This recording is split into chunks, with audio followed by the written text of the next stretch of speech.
fact check a lot of outlandish claims that people say are true but are actually total bullshit. But every now and then, something that sounds like outlandish bullshit is actually true. So let's talk about Project 2025, what it is, what it isn't, and what we know about it. Project 2025 is an almost 900-page document from the Heritage Foundation, a right-wing think tank that has employed a ton of former US President Donald Trump's officials. It is, to quote the Washington Post, a blueprint for a second Trump administration. Now, Trump has distanced himself from the document, claiming neither he nor his campaign had anything to do with it. But according to Politico, its authors include Trump's former cabinet secretaries, top White House officials, and senior aides. That said, there have been a lot of false claims circulating about what's in the document, so here's what's actually in it. The huge plan calls for some pretty heavy-duty changes that would touch on basically every part of Americans' lives. Here are some highlights. It wants to eliminate the entire Department of Education, cutting programs that help low-income kids and calling for a, quote, limited federal education policy.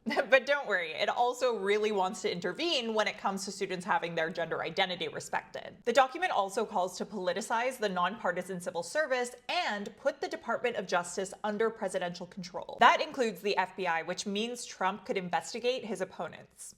Cool. It also wants to halt the sales of abortion pills, says the border should be sealed, calls for mass deportations of millions of people, basically guts climate change protections, and wants trans folks banned from the military, might reinstate the draft, and ban something that rhymes with corn.